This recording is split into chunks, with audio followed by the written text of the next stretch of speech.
नमस्कार दोस्तों। एक गांव में एक ब्राह्मण अपनी पत्नी के साथ रहता था। उसी गांव में एक नाई भी रहता था।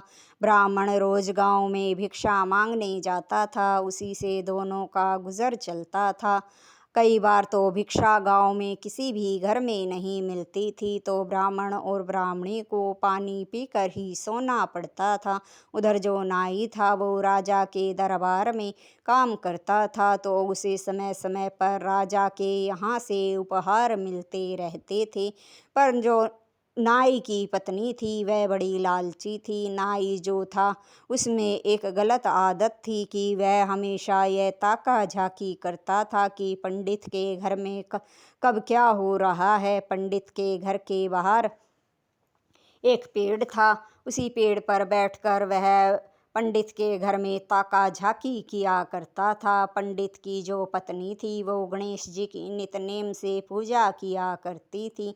एक दिन जब पंडित जी को गांव में भिक्षा में कुछ नहीं मिला, तब उसकी पत्नी ने कहा कि आज तो राज्य के राजा सभी लोगों को दान दे रहे हैं, आप भी वहाँ चले जाइए, आपको भी कुछ मिल जाएगा, तो आज के खाने का हो जाएगा। पंडित ने कहा कि तुम तो जानती हो इस राज्य का जो राजा है वो चापलूस लोगों को ही दान देता है, सच्चे और अच्छे लोग उसे पसंद नहीं हैं।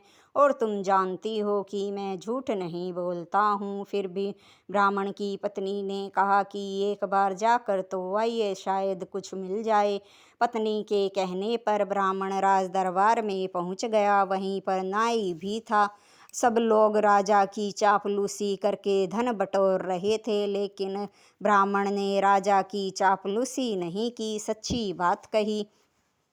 तो राजा को बुरी लग गई और ब्राह्मण को धक्के मारकर राजमहल से निकलवा दिया। ब्राह्मण घर वापस लौट आया। उसने अपनी पत्नी को सारी बात बता दी। नाई ने भी जाकर अपनी पत्नी को सारी बात बता दी कि ब्राह्मण के साथ राजमहल में क्या हुआ। नाई की पत्नी जो है तुरंत ब्राह्मण की पत्नी के पास गई और कहने लगी, अगर तुम्हारे पति को राज दरबार में कुछ मांगने ही जाना था तो मेरे पति को पहले क्यों नहीं बता दिया। मेरे पति ही राजा से कहकर कुछ तुम्हारे पति को दिलवा देते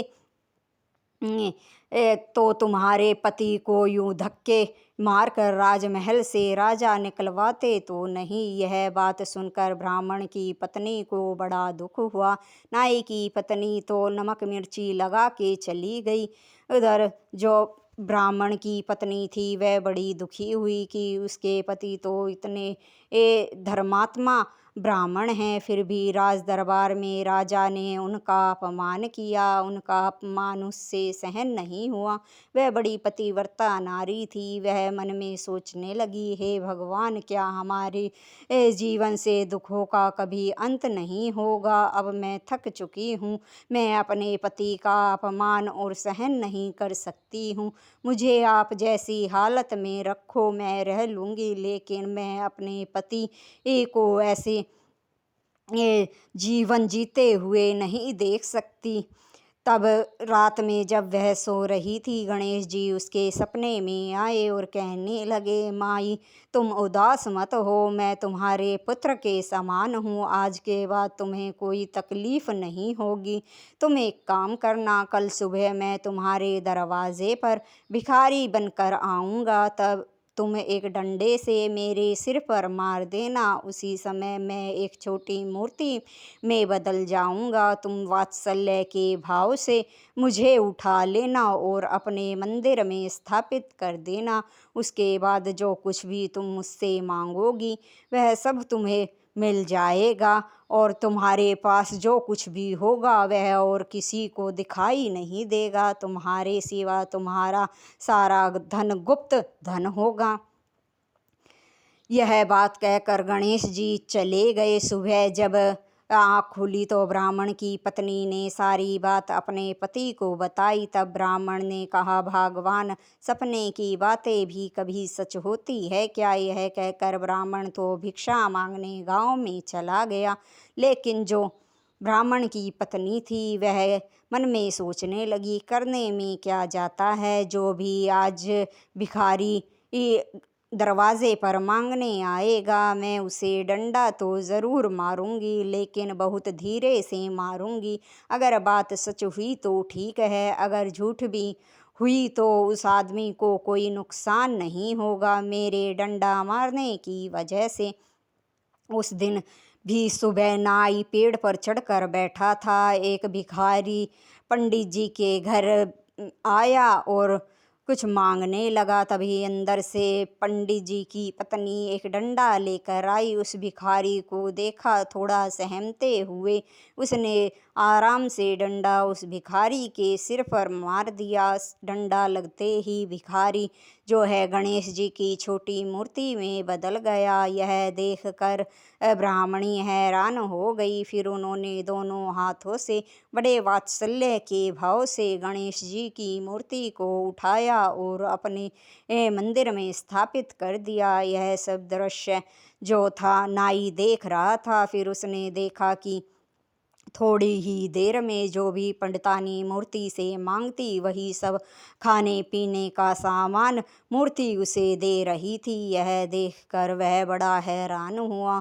वह झट से पेड़ से उतरा और दौड़ा दौड़ा अपने घर गया और अपनी पत्नी से कहने लगा कि आज ब्राह्मण के घर एक भिखारी आया था। ब्राह्मण की पत्नी ने उसके सिर पर डंडा मारा तो वह एक छोटी मूर्ति में बदल गया और वह मूर्ति ही ब्राह्मण की पत्नी को सारा सामान खाने पीने का सोना चांदी दे रही है। अपनी आंखों से देख कर आया हूँ। जो नाई की पत्नी थी वो भी बड़ी लालची थी, वह भी उसकी बातों में आ गई। फिर उसने कहा कि हम भी ऐसा ही करेंगे। आज कोई भी जो हमारे दरवाजे पर मांगने आएगा हम भी उसके सिर पर डंडा मारेंगे। पर ब्राह्मण की पत्नी ने तो आराम से डंडा मारा था, इसलिए वह छोटी मूर्ति में बदल गया।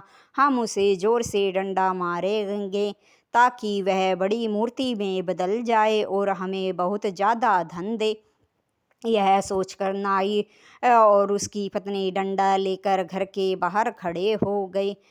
वहाँ पर जो भी मांगने आता पति पत्नी को घर के बाहर डंडा लिए खड़े देखकर वापस चले जाते। कोई भी उनके घर के पास नहीं फटकता। तब नाई की पत्नी ने कहा कि हम दोनों अगर घर के बाहर ऐसा डंडा लेकर खड़े रहेंगे तो कोई भी मांगने वाला हमारे घर नहीं आएगा, डर कर भाग जाएगा। तुम एक काम करो, मैं घर के बाहर बैठती हूँ, तुम घर के अंदर डंडा लेके बैठ जाओ। जब भी कोई भिखारी आएगा मांगने के लिए मैं तुम्हें तुरंत इशारा कर दूंगी। तुम घर से बाहर निकलकर उसके सिर पर जोर से डंडा मार देना, फिर वह बड़ी मूर्ति में बदल जाएगा। नाई ने कहा ठीक है। नाई घर के अंदर डंडा लेकर छिपकर बैठ गया। नाई की पत्नी बाहर बैठी थी। तभी राजा के दो सैनिक वहां आए। वे इससे पहले कि कुछ उससे पूछते नाई की पत्नी से, वे नाई के बारे में पूछने आ रहे थे कि नाई आज राज दरबार में क्यों नहीं आया। तभी उनके कुछ कहने से पहले ही नाई की पत्नी ने इशारा कर दिया। नाई घर के अंदर से निकला और एक डंडा जोर से एक सिपाही के सिर पर दे मारा। सिपाही के सिर पर डंडा जो मारा था, डंडा लगते ही सिपाही वहीं मर गया। दूसरा सिपाही डर के मारे वहां से सीधा भागता हुआ राजमहल पहुंच गया। उसने राजा को सारी बात बता दी तो राजा ने दो और सिपाही भेजे नाई के घर। जब नाई ने सिपाही को डंडा मारा था तो वह मूर्ति में नहीं बदला। फिर नाई और नाई की पत्नी ने देखा कि यह तो राजा का सैनिक है और मर गया है। इतनी ही देर में राजा के दो और सैनिक वहां पहुंच गए और नाई की पत्नी को पकड़कर राज दरबार में ले गए। तब राजा ने नाई से पूछा कि तुमने मेरे सैनिक को डंडा क्यों मारा जिससे उसकी मौत हो गई। तभी नाई ने कहा कि महाराज मुझे नहीं पता था, वो आपका सिपाही है, मैंने तो भिखारी समझकर उसे डंडा मारा था ताकि वो मूर्ति में बदल जाए और हमें बहुत सारे पैसे दे। यह बात सुनकर राजा कहने लगा, क्या तुम पागल हो गए हो? कभी इंसान भी मूर्ति में बदलता है क्या? और मूर्ति कैसे पैसे दे सकती है? तब नाई ने राजा से कहा कि महाराज, ये बात सच है। ब्राह्मण के घर भी एक भिखारी आया था। ब्राह्मण की पत्नी ने उसके सिर पर आराम से डंडा मारा तो वह गणेश जी की मूर्ति में बदल गया और उस मूर्ति ने उन्हें खाने पीने का बहुत सा सामान और बहुत से सोने के सिक्के भी दिए हैं। यह बात सुनकर राजा कहने लगा, तुम झूठ बोल रहे हो, ऐसा नहीं हो सकता है। तब नाई ने कहा, अगर आपको यकीन नहीं होता तो ब्राह्मण के घर की तलाशी करवा कर देख लीजिए। राजा ने 2 सैनिक ब्राह्मण के घर देखने के लिए भेजे कि नाई की बात में कितनी सच्चाई है। सिपाही जब ब्राह्मण के घर पहुँचे तो उसके घर में बहुत देर खोजने के बाद भी उन्हें कुछ भी नहीं मिला। 2-4 जोड़ी कपड़े ही उन्हें मिले जो ब्राह्मण और उसकी पत्नी के थे। वे वापस राजमहल लौट आए। तब राजा से कहा कि ब्राह्मण तो बहुत गरीब है, उसके घर में तो 2-4 जोड़ी कपड़ों के अलावा और कुछ भी नहीं है, ये झूठ बोल रहा है।